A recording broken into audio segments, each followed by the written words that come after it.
Hello, everybody who's joined, and welcome to this webinar organised by the GeolSoc Contaminated Land Group. I'm Jenny Lightfoot, and I'm on the committee of the Contaminated Land Group.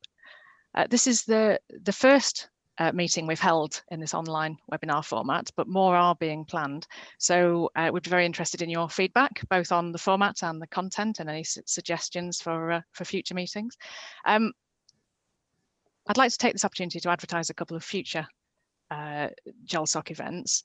The first one is tomorrow, and it's a rather different kind of event. It's been organised by the Early Careers Committee of the Contaminated Land Group, and it's the big Contaminated Land Quiz. As I say, it's tomorrow afternoon from 4:30. Everyone's welcome, not just those who are at early career stage. And it looks like it's going to be a fun, interesting event. So I'd encourage you to join that one. It was advertised last week on Contaminated Land Strategies JISC forum, which is the forum we tend to use in the Contaminated Land Group as our sort of advertising forum.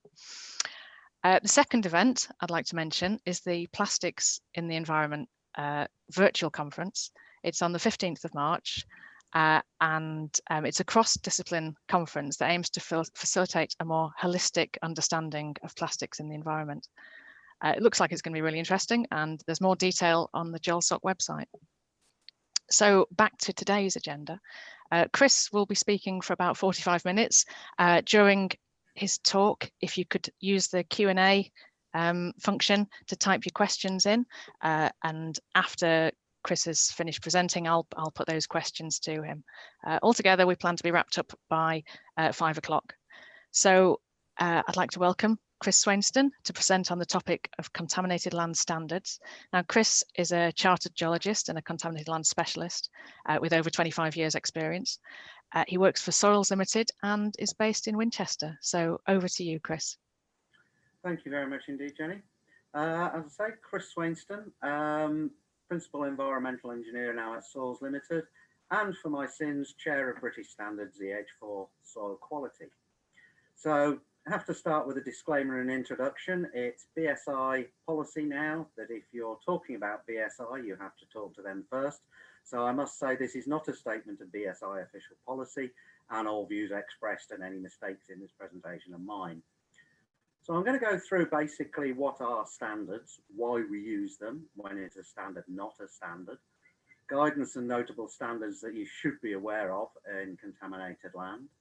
How do you actually produce a standard using the most recent S10176 VOC's Contaminated Soil Guidance to show the process and how we go through it.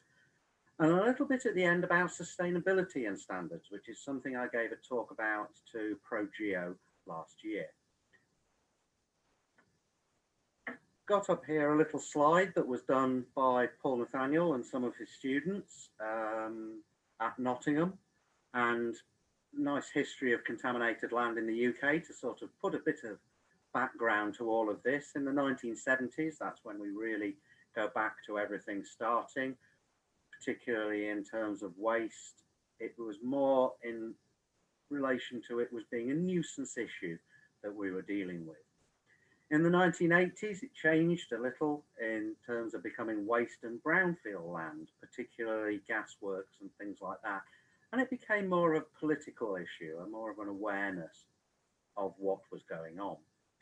In the 1990s, we have the Environment Act, the creation of the Environment Agency, CEPA, its Scottish equivalent, and water became particularly important as people realised the importance of groundwater situations. It became a financial issue. We started to develop site models and the idea of those, and the regulators were started to be brought in to police and provide advice on parts of it. Standards were updated for various elements and started production for how to look at the system as a whole. In the 2000s, these really came into their own as we got clear. Waste and sustainability reared its head as well, became a sort of moral issue, and the idea of it being on a scientific basis was very much brought to the fore.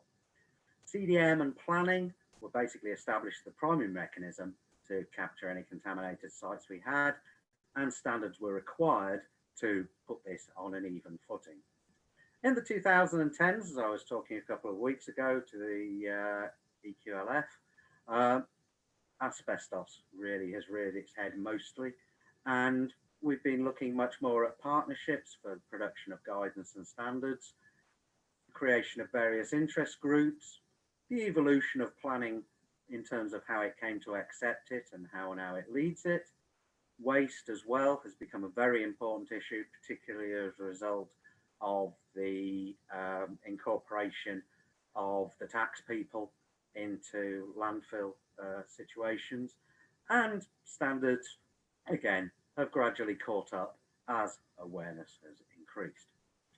So what are standards? Well, generally I would say that they're an agreed, justifiable, systematic and repeatable way of undertaking a task, though there are as many definitions of standards really out there as there are standards.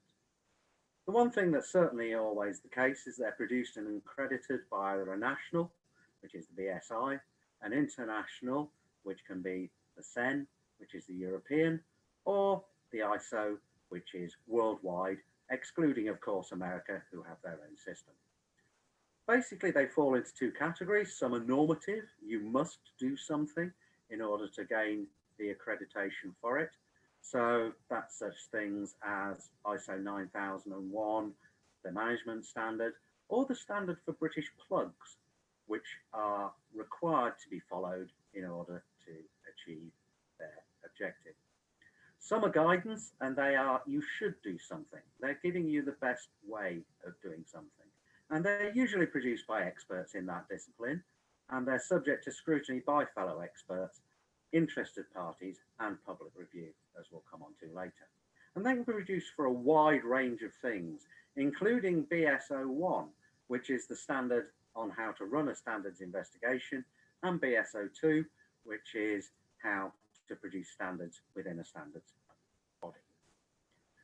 So instead of an act for that, we have a standard for that. And it's good practice, but not always best practice, because it will generally tend to be a compromise as to what is actually practicable and reasonable to be expected to do. It's updated on a rolling program. We generally look at every standard every 5 years or so, decide whether it needs anything, and they're usually brought out every 10 years for any major changes that need to be made. They can become outdated on that basis, but we do try to keep up, and that's why sometimes we will be putting forward additional outputs, plus A1, plus A2, whatever. And so it's therefore vitally important to be sure that you're looking at the latest version of something. As I say, it can sometimes be a compromise, and that is down to the fact that necessarily the best way of doing something is not necessarily always the most reasonable way to do something. Or in certain cases, something may not need to be or be suggested to be updated simply because of the vast amount of data and background riding on previous standards. It's all committee driven. There are committees for each of the general sorts of ways that you can look at things and separate things out. EH4 is under the E group, which is environmental, and H4 is soil quality. There are also other groups under the environmental banner for waste and waters and various other elements as well as needed. One of the things that you must have in order to acquire a standard or produce a standard is a business case as to where and why you need a standard for a particular task or function. And it must be an identified need. It comes from the stakeholders. The committees don't generally come up with ideas of their own as to what they're going to do. Sometimes they do, but usually it's because of an identified stakeholder need.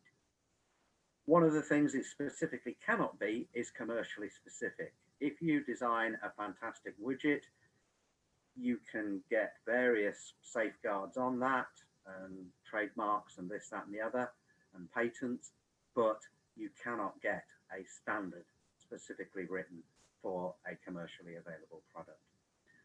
One of the problems with ISO, with CEN and things like that, is that sometimes translations, particularly from these European or ISO standards, if they've been originally written in another language, can be difficult to translate sometimes, and likewise English can sometimes be tricky to translate into other people's languages. So why do we need to use or produce a standard? Well, it's all driven, as I say, by stakeholder requirements and needs, and it promotes good practice. It doesn't necessarily promote the best practice, but it promotes what is good practice to undertake a given task. It encourages innovation and passes on that knowledge to others in the field.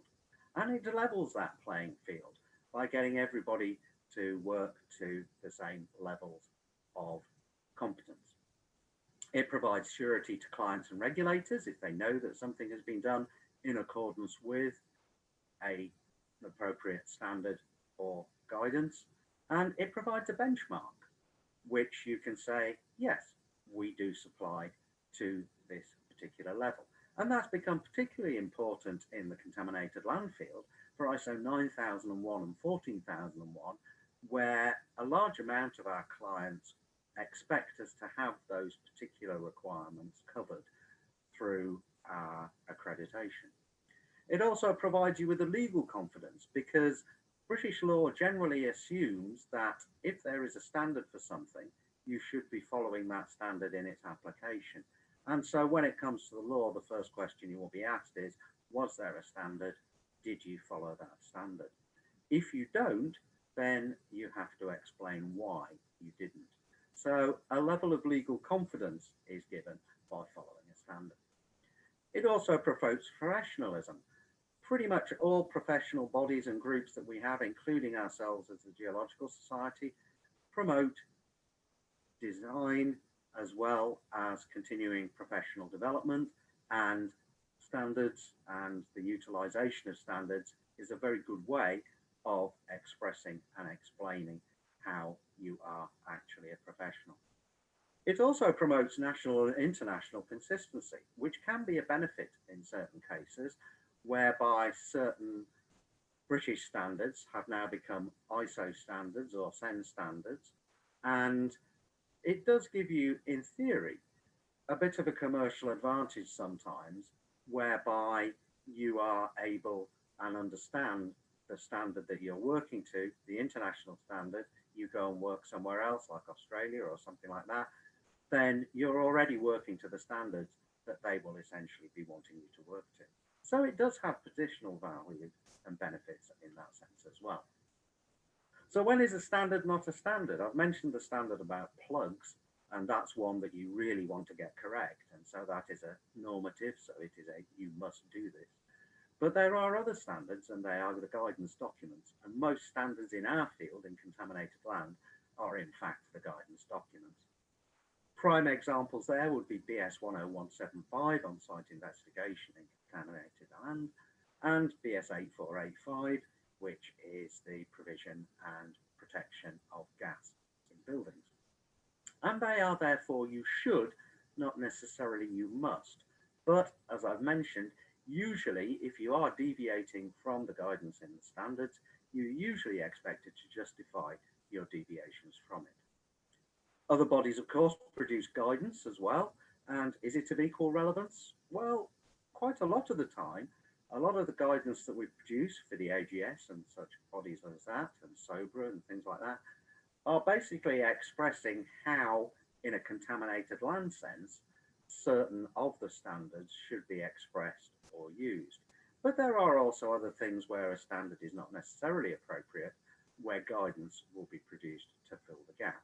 And an example there would be the AGS guidance on asbestos for land contaminated professionals, which is not necessarily worthy of a standard, or in fact something you could potentially standardize very easily, but is something that was produced by the AGS for that purpose.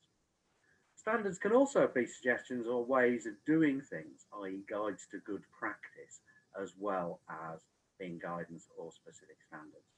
And I've got some examples down there at the bottom, the AGS data format, asbestos, site investigation, and so forth, whereby guidance has been produced by third parties who supplement the standards that are being produced. So what is the guidance? Well, it's this balance between best practice and good practice. Generally in guidance, we tend to promote best practice, though accept that good practice is there as an option. Sometimes it's not applicable to the standards format. As I say, something like protecting site investigation workers from asbestos on sites and things like that is not really necessarily acceptable or applicable to something that you could standardize very easily, especially if health and safety requirements change in relation to it.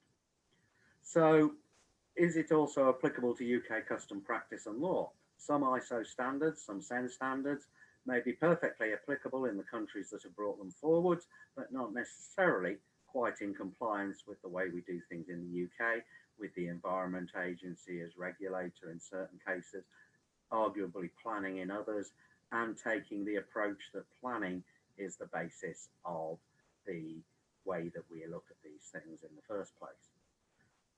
Specialist as well. Most guidance will tend to be very, very specialist. It will deal with a particular element or item of a way we do things. So it can be things like the way that you would do organic analysis, which will be different if you're looking at it in a waste context, or if you're looking in a contaminated land context, or if you're looking at how easy it is to burn a particular material, or how you want to deal with it. So certainly much more specialist generally.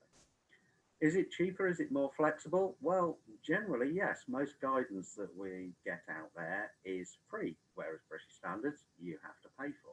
And it's certainly more flexible because standards work on, as I say, a 5-10 year rolling program, and being able to incorporate, do updates and things like that is generally easier in the private sector than it is in one of the standards ways. It's reflective of industry requirements.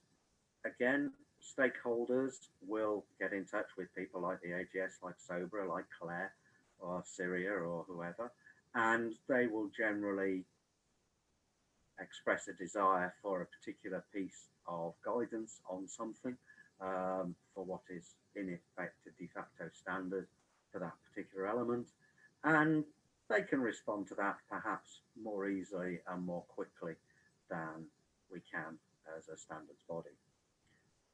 Produced by experts. Pretty much all guidance is always produced by experts, but one thing to be aware of is the fact that some guidance, if it's not produced as a standard, may be produced with a very specific element in mind, produced possibly to gain a commercial advantage, which can happen with guidance that cannot happen with standards.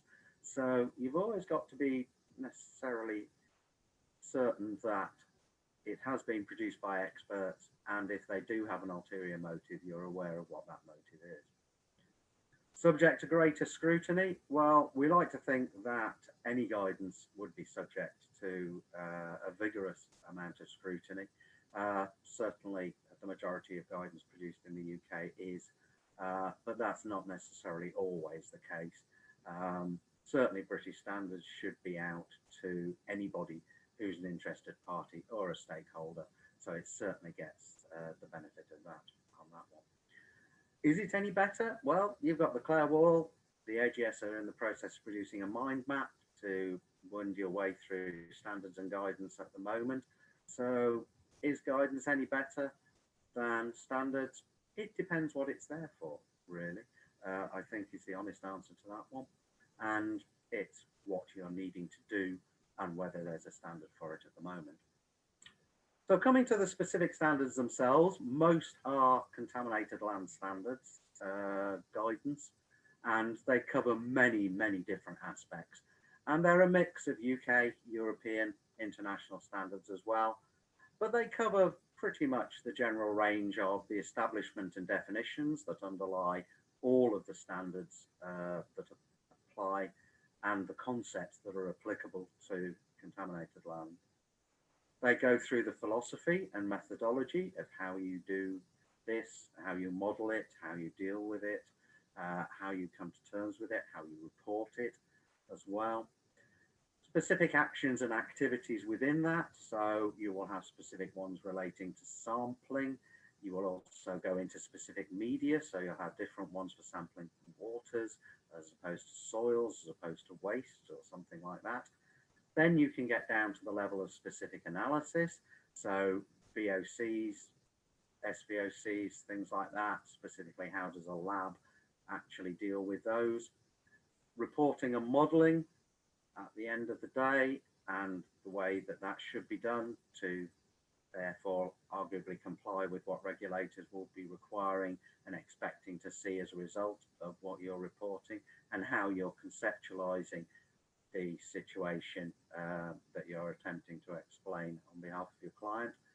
And sustainability, which is something that is not necessarily thought of as key to contaminated land standards. But when you actually consider what we do in terms of trying to remediate contaminated land and such like, it then becomes actually very, very important. And I'll come to that at the end. So I think the key standards pretty much that you've got to be knowing and aware of in our industry. Most groups of standards have guidance referencing and signposting the other stuff. And that's one of the things that is being done by the AGS at the moment in their mind mapping, and one of the things that you can do through the Clare Wall by using some of their searching systems. S10175 is absolutely the key document in charge of all of this. The investigation of potentially contaminated sites, code of practice, and it provides the basic guidance, and hopefully everybody's using the 2017 A2 version, which was updated specifically to incorporate some of the additional guidance and standards that has come up since 2011 when the original came out. 18400 soil quality sampling.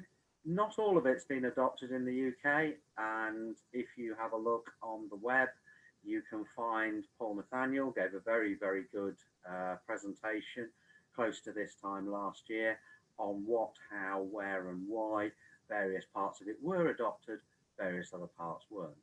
You will notice it's called soil quality. That's very specific. It therefore includes agricultural soil quality and various things like that, which, as I say, is one of the reasons it's not necessarily all adopted into the UK on that basis.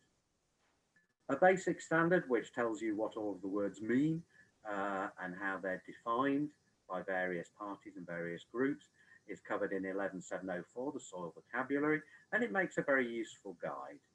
There is a measure afoot, and has been for a couple of years now, by ISO, who ultimately cover the soil vocabulary aspect of things, that it will be covered by a searchable web-based system so that people don't have to come back to it all the time in its physical form and search through it to see whether what they're going to define in their standard has already been defined somewhere else, and it's a standard and a wording that they can steal. So it's a way of standardizing the vocabulary used in standards. So a very useful one to be aware of, especially if you're not entirely certain what things mean in a certain context. BS 14001, I've already mentioned, environmental management systems, again, becoming very important in our industry, that we as consultants have that behind us, simply so that they know that we're working and are aware of the environmental impact of the works we're undertaking. Conceptual models, a fairly recent one, BS 21365, goes through all of the modelling that you will ever need to do in a contaminated land standard and system, and a fair amount of it is pretty much exactly what we'd be expecting to do in the UK anyway, so it's a very useful one to use. And certainly if you're introducing younger people in our industry to conceptual models, it's a very, very good one to get them started on, because it does take it to a moderately good level and take you through how these things actually work. Field soils descriptions, 25177, again, an absolutely key one. I would mention in relation to that, the AGS guidance on soil description as well, which is freely available from their website, which is an add-on to that for made ground and is fully compliant with it. Design of monitoring programs, how to take those water samples, how to take those gas samples, what are you trying to prove, how you're trying to do it. Goes into the philosophy and methodology of it very, very well, and fits in very, very nicely with the UK way you'd be expected by the regulators to design things like that. So it fits in very nicely. Thankfully, unlike a lot of ISO standards, we didn't have to put in much detail or information saying it wasn't applicable in the UK.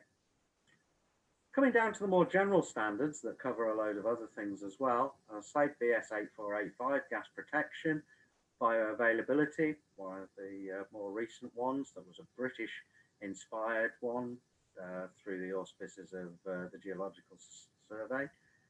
Topsoil, 3882, screening methods, groundwater protection, soil characterization for reuse, and sustainable remediation, which was again a British one, based on the work of Paul Nathaniel and various other people as well, and it worked very, very nicely. Some are country or region specific, or in their BS form contain comments on the suitability of their application, and that's done through a national forward, where if there are any issues we've identified in applying that standard in the UK, they will be mentioned and noted. So coming to a specific example, how do we actually produce a standard? I've taken the example of 10176 VOC Soil Sampling, and one of the questions you've got to ask at the beginning is, why bother? Why do we need a VOC soil sampling British standards? And this was an identified stakeholder need on the basis of VOCs being notorious for it being undertaken, reported and assessed badly, especially in soils. People have been going much more along the lines of using the Ettinger model and things like that for VOCs entering buildings as gases. So in order to supply data to put into those models, they've generally been actually just monitoring the gas that comes out rather than looking at the soils themselves and then trying to add a fudge factor for how much is actually going to potentially come out of that at the end of the day. So we were not doing a particularly good job on VOC in soils. It hadn't really done anything specifically significant for over 20 years, really. And there was some very good work in the US, Holland and Australia, which was leading the way in ISO standards, which was therefore usable in terms of being able to nick it and see how we could improve things in a British standard. UK contaminated land is supposed to be scientifically based. A large amount of what we were doing with VOCs in soils wasn't. And certainly when it came to sampling and the interpretation, really we were basing exposures on very unsound data and often wrongly estimating them to the detriment of what was eventually done. And VOC lab analysis is now an awful lot better than it used to be, but it needs a good and representative and secure sample. So risk of underestimating by several factors was not uncommon. Risk of overestimating as well, unfortunately, was also pretty common as well. And the long-term VOC risks, I have to admit, still not completely understood, mapped or estimated. So there is, unfortunately, still a fair amount of unknown, which is why in a lot of cases, these VOC levels, particularly for soil guideline values and things like that, are so horrendously low. The soil chemistry itself can have absolutely a massive effect and very variable influences on exposure as well. And if you're not collecting that data accurately, then you're not going to achieve an accurate result. How did we actually go about doing this? We established a specific subcommittee to deal with it. And once the need had been identified, stakeholders were informed as to if they wanted to contribute to the effort and production or supply people to go onto that subcommittee. Definition, scope, time scales, standards, other interested parties, all consulted, and a case for undertaking the process presented to British standards. On agreement, we created a drafting subcommittee, discuss and produce an appropriate standard to meet the defined need, with British standards providing secretarial support, a project manager, an editor, basically to ensure that the final document complied with British Standard 02 on the production of standards. So on agreement of the scope, delegation of tasks, we produced a first draft of the standard, which is now required to be written to an agreed timescale, usually 6 to 12 months. And this can often be a very iterative process, requires usually several meetings, a lot of people passing paperwork to each other as they come up with different ways of interpreting or describing the things you want to do. But then a draft is produced, formally presented to the overriding committee and the appropriate stakeholders for any immediate comments.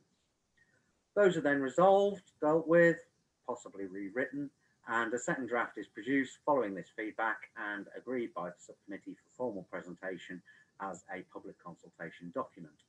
That is then presented to everybody, including the general public, and stakeholders are specifically encouraged to comment where they have comments on how something is done. Those comments are brought back, collated by British Standards and the subcommittee, and then the subcommittee meets in a formal form to discuss changes to the text, reflect any noted technical and administrative errors that have been brought up. One of the things they cannot do is say at that point, no, actually the stakeholders have come back and says there's no need for this because the process has already begun. So on that basis, it's just discussing the technical and administrative errors at that point. The revised document is then collated by the editor, who checks diagrams, etc. for copyright.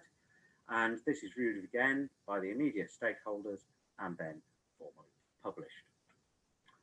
So here's an example of something that's in the S10176 in the summary, and it goes through how you're being expected to undertake it and why you're expected to be undertaking it. So in most instances, VOCs in soils, it's necessary to make decisions regarding. So it's setting forth the format and the way in which you should be doing things. And then each of these particular elements within the standard will be further discussed, usually with references that can take you to other elements and other parts of it.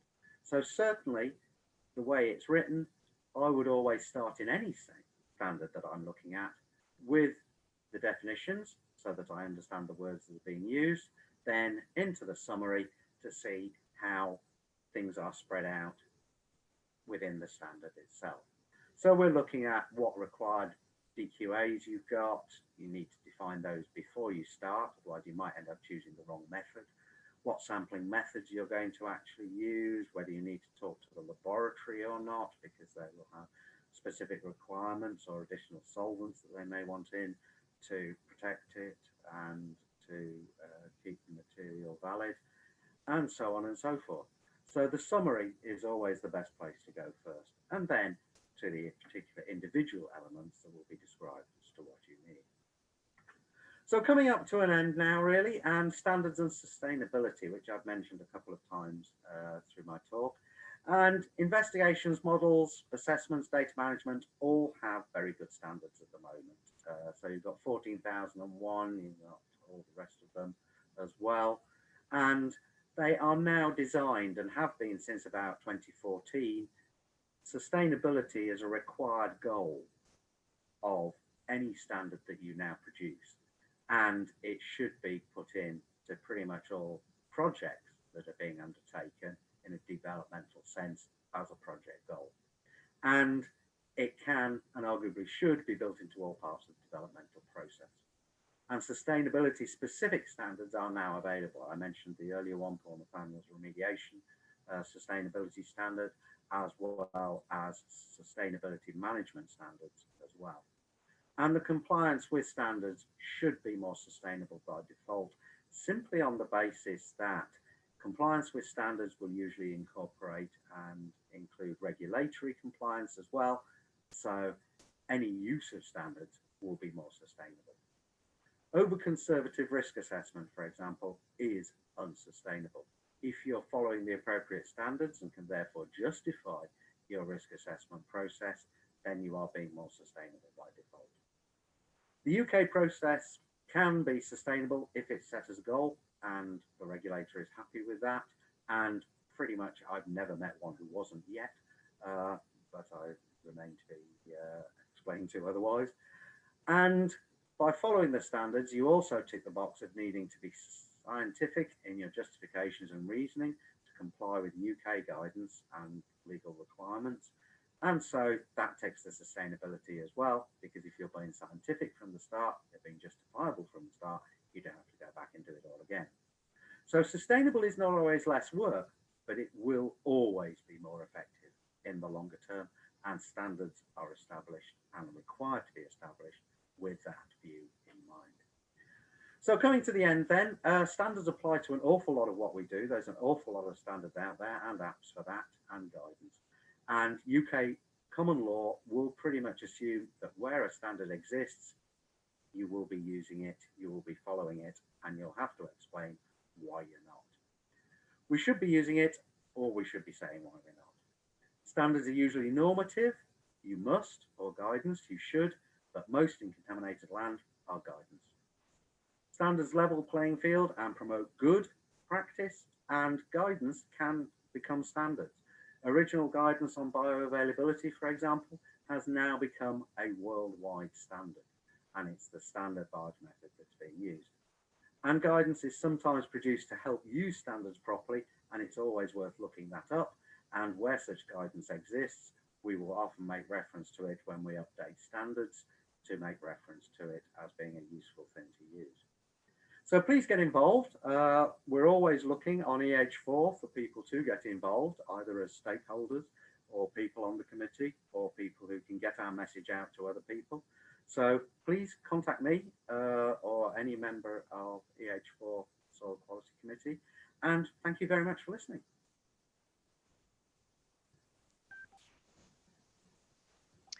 Brilliant. Thank you, Chris. That was excellent. Really good presentation of the value of familiarising ourselves with the standards. So there's a few questions in the box. Please, I can encourage you to add more. We've got time for questions. Right, first question or point, actually, it's in relation to your comment about the US involvement with international standards. And it says US is definitely part of ISO, represented by the ANSI. Yes. Okay, next question from sorry, that was from Derek Smith. Next one, Anna Hitchmo. Do we need a standard for sampling VOC in water as well as soil? There has been an argument made for it, but that would be EH3 water quality who'd be dealing with that one rather than EH4. Water tends to be less of an issue with VOCs, generally because VOCs will pass through water. They tend not to actually be that soluble. They're passing through as a gas. So quite often they're at relatively low levels anyway when you actually take the sample. So it tends not to be as much of an issue with sampling. Also, you obviously want, when you're taking the sample, to avoid any air that VOCs can get into. And if you're taking a water sample properly, according to the appropriate standards, then you'd be filling it completely with no air gap anyway. So arguably there should be less of a problem. Great, okay. Moving on, this one's in relation to logging of materials. Does BS 146881 overtake BS 5930? Depends on the circumstances, is the obvious answer to that one. The second of those noted standards is more the geotechnical requirements for standard taking. And it is noted in there that, yes, this has application and relevance to contaminated land when you're taking samples for analytical purposes for that.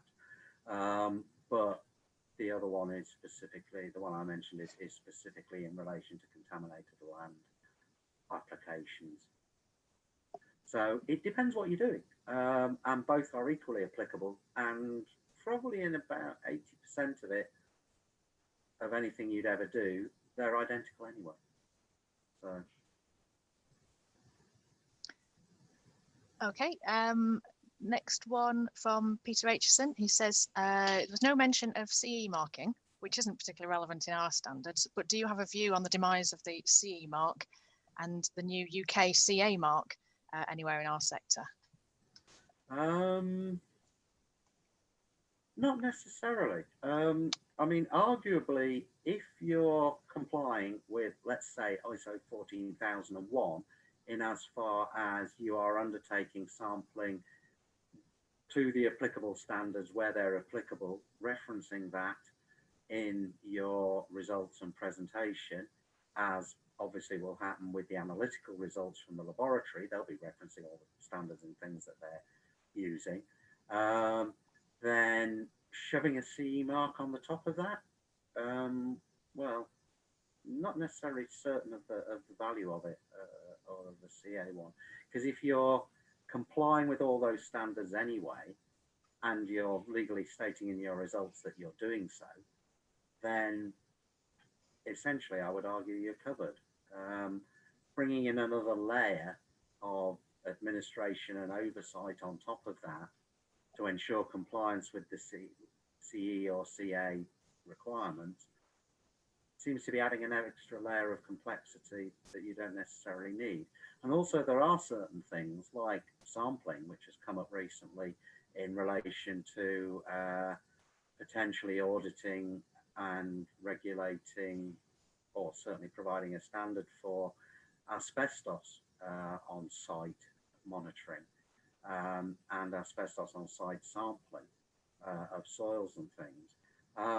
Again, don't really see an awful lot of point in that. It's all fairly reasonably expressed what you should be doing. And if you're saying you're in compliance with that, be it guidance or standard, then really do you need an extra layer on top of it for any benefit? And I'm not convinced of the case that that is. If you're doing things properly, if you've got an overarching standard 9001, 14001, 18001, whatever, for the particular aspect that covers it, and you say you're compliant with 10175 in terms of how you're doing the investigation, 18400 is how you're taking the sampling, you've based your methodology on 18761 or whatever. Really, do you need anything else on top of that just to prove it? Not convinced. I think you've had a response from Peter Aitchison, who asked the question there, saying thanks. I'd agree completely. So that's good.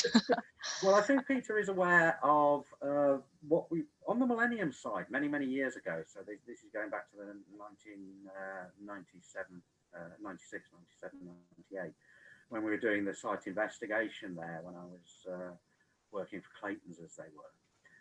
One of the things we did was we attempted to get effectively UCAS accreditation for sampling on site,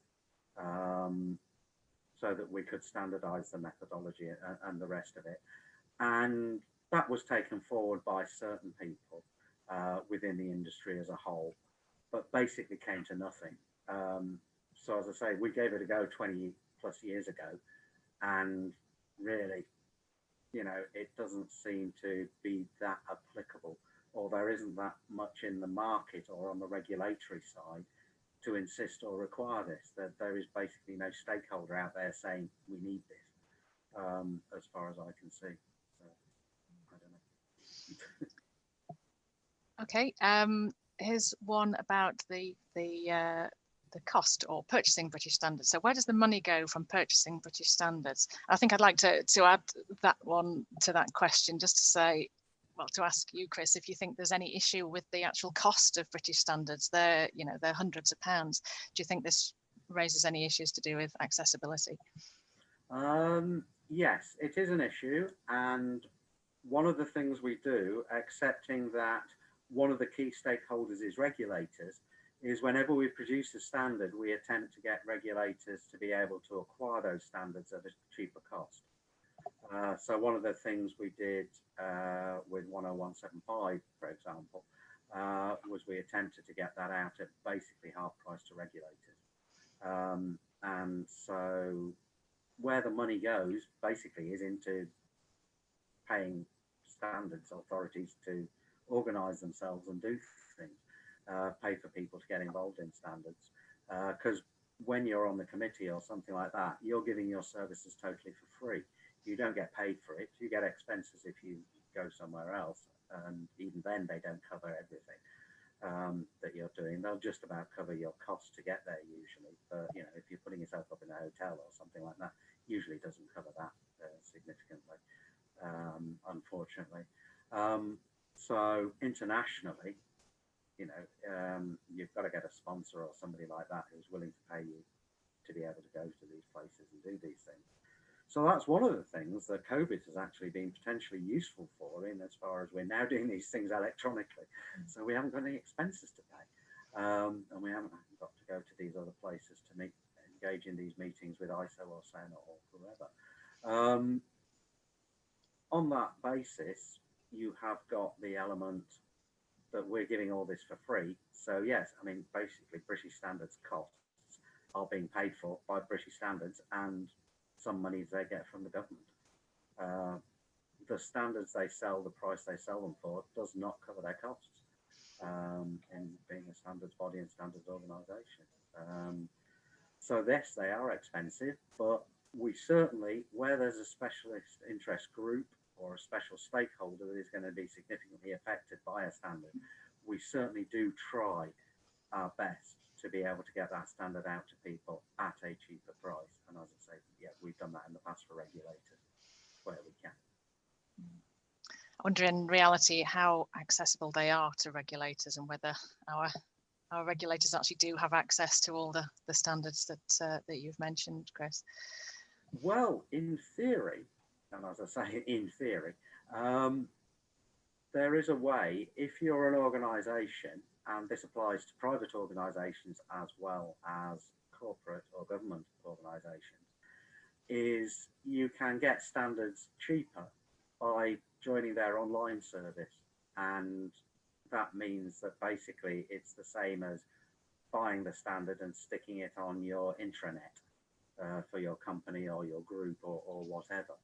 And on that basis, that can be, if you are going to be using quite a few standards, then that would be a much cheaper and more cost-effective way to do it, is to get them online rather than buy them as such.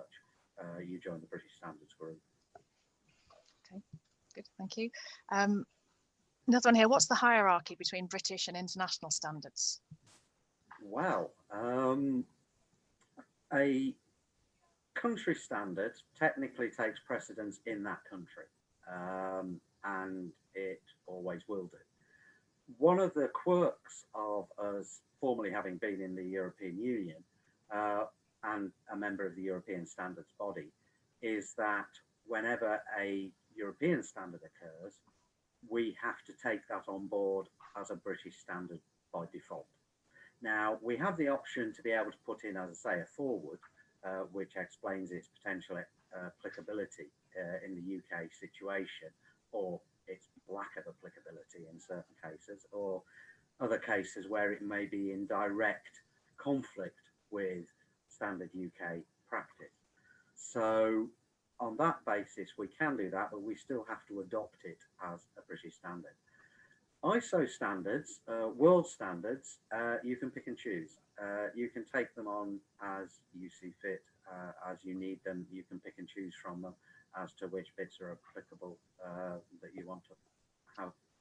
And if you decide to take them on, you turn them into a de facto British standard.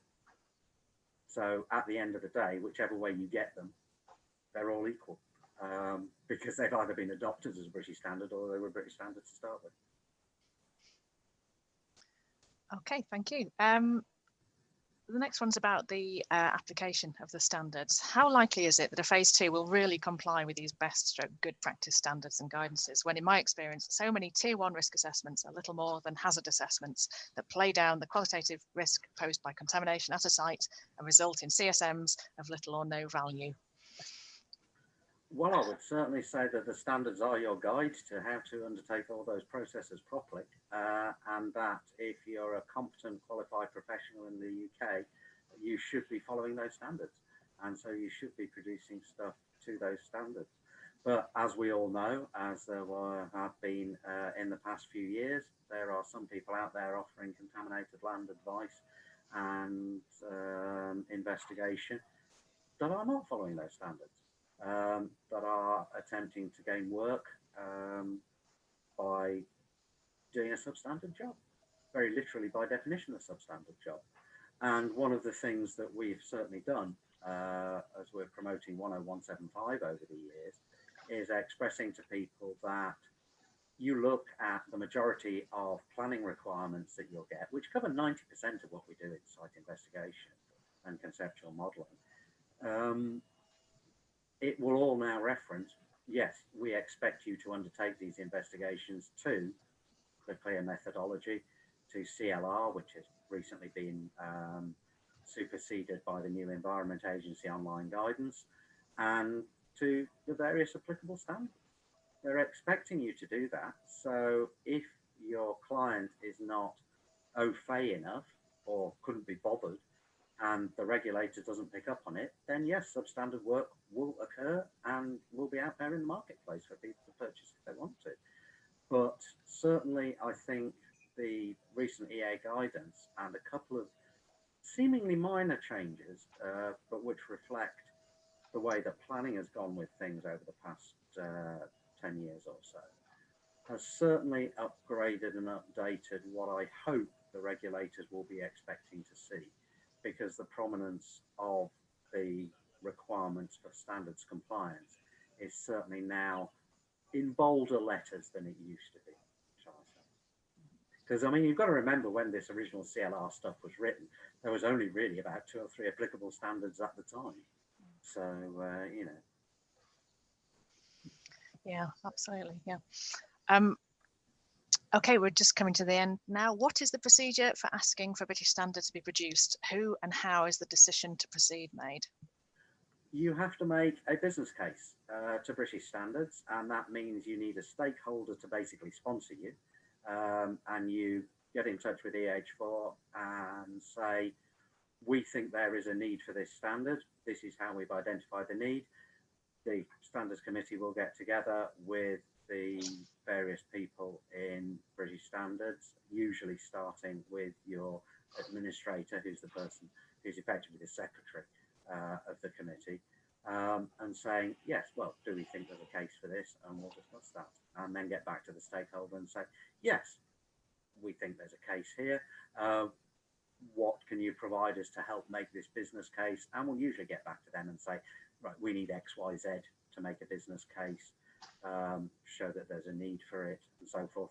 What evidence can you provide us with, or that we can add to, that will then go to forward to potential production of a standard? Of course, if something like it's specifically for a commercial product or is promoting a specific commercial product, then we'll just have to turn around and say, look, sorry, it falls up the first hurdle. Are there any particular standards that you're aware of that are at an early stage now but haven't yet been approved, or any that are coming that we should be aware of? Not any specific ones at the moment. There's quite a few being updated at the moment, and several of those will relate specifically to 18400 ISO CEN BS standards on soil quality for the sampling elements of them and things like that. So there's various updates and upgrades going on at the moment. Don't know what the next sort of thing is going to be. There've been various nibbles coming around about how we incorporate waste into the contaminated guidance and stuff that we've got. Because one of the things we do as EH4 is we shadow a committee, a CEN committee 444, which has recently gathered under it over a period of several years, gathered under its banner several other elements of land contamination, land quality, including waste. And so we've had to up our game a bit, trying to bring in waste elements and waste aspects, things that we've deliberately excluded when we were rewriting and updating 10175 in 2017, for example, because at that time we didn't, realize that waste would necessarily become part of our purview and come into our scope of works. So, yeah, those sorts of things on the European stage, because we've already, as British standards, it's already been decided that we will continue to be members of CEN. Where we will be different, really, is that we will not necessarily be as strictured in terms of taking the standards as we have previously. Because quite a few of the people who want European standards are, not surprisingly, the European Union and the European Parliament. And if we're being asked to accept or produce standards that are compliant with their requirements and wishes as them as a stakeholder, there is a bit of a sort of contradiction there if we're not actually in that European Parliament and therefore helping to decide what they as a stakeholder want to get SEN to do and produce. So yeah, so it's interesting to see how these things are going to pan out over the next few years as we remove ourselves from the European fold. Mm. Well, I think I better draw it to a close there. Thanks very much for answering those questions so well, and thank you very much for a very interesting and informative presentation. I think I can hear a virtual round of applause going on. So, and thank you everybody for joining. And yeah, look forward to the next one. Thank you very much, everybody. Thank you very much indeed.